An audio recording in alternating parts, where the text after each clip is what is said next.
ദുൽഹിജ്ജ 9-ാം തീയതി നോമ്പ് നോൽക്കണം എന്നല്ല നബി സല്ലല്ലാഹു അലൈഹി വസല്ലം പഠിപ്പിച്ചത്. അറഫാ ദിനം എന്നാണോ, അറഫയിൽ ഹാജിമാർ നിൽക്കുന്ന ദിനം എന്നാണോ, അതെന്നാണെന്ന് മനസ്സിലാക്കി കഴിഞ്ഞാൽ പിന്നെ അവനാന്റെ നാട്ടിലെ കലണ്ടർ അല്ല നോക്കേണ്ടത്. ആ ഹാജിമാർ എന്നാണോ അറഫയിൽ നിൽക്കുന്ന ഹദീസിലെ പ്രയോഗം തന്നെ അങ്ങനെയാണ്. ദുൽഹിജ്ജ 9-ന് നോൽക്കണം എന്നല്ല, മറിച്ച് ഇങ്ങനെയാണുള്ളത്.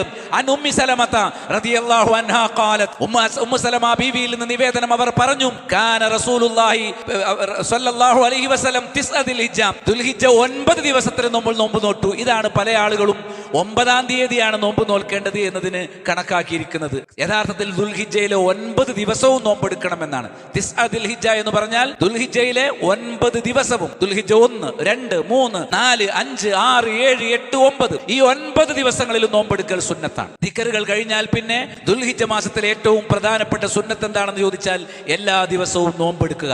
ഇത് പല ആളുകളും മനസ്സിലാക്കി 9-ാം തീയതി 9 എന്നല്ല പറയാ, താസ് എന്നാണ് പറയാ. 9-ാമത്തെ ദിവസം നോമ്പെടുത്തിരുന്നു എന്നല്ല നബിയുടെ പത്നി റിപ്പോർട്ട് ചെയ്യുന്നത്. നബി 9 ദിവസങ്ങളിലും നോമ്പെടുത്തിരുന്നു എന്നാണ്. ഇത് മനസ്സിലാക്കണം.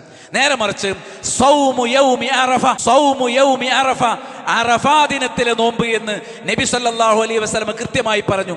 അബൂ ഖതാദയിൽ നിവേദനം റളിയല്ലാഹു അൻഹു അന്ന നബിയ സല്ലല്ലാഹു അലൈഹി വസല്ലം ഖാൽ, നബി പറഞ്ഞു, സിയാമു യൗമി അറഫ, അറഫാ ദിനത്തിൽ ലോകം മുഴുവനുള്ള നോമ്പുകൾ ഉണ്ടല്ലോ, ഇന്നി അഹ്തസിബു, ഞാൻ വിചാരിക്കുന്നു, അല്ലാഹുവിന്റെ പക്കൽ, അൻ യുകഫിറ സനതല്ലതി ഖബല, കഴിഞ്ഞുപോയ ഒരു വർഷത്തിൽ അവന് വന്നുപോയ പാപങ്ങളൊക്കെ ഈ 9 ദിവസത്തെ നോമ്പ് കാരണമായി അല്ലാഹു മായിച്ചു തരും.